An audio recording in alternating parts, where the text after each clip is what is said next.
Hi everyone, today in front of me I have Black Shark 5 smartphone, and in this video we would like to demonstrate how you can enable the separate number row on top of the characters at the keyboard of this device.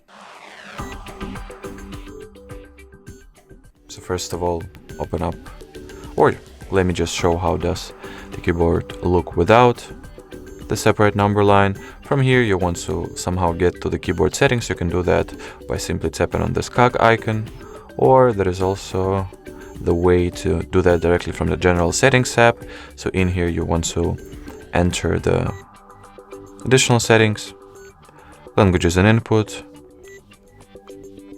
current keyboards, just check what keyboard is currently set. In my case it's Gboard, so go to the manage keyboard section, then open up the settings for the chosen keyboard, then preferences, and in here turn on this number row toggle. And as you will see now, this will essentially mean that you have successfully switched on the separate number line on top of the characters at the keyboard of this device. Alrighty, so that would be it for this video. Thank you so much for watching, and bye bye.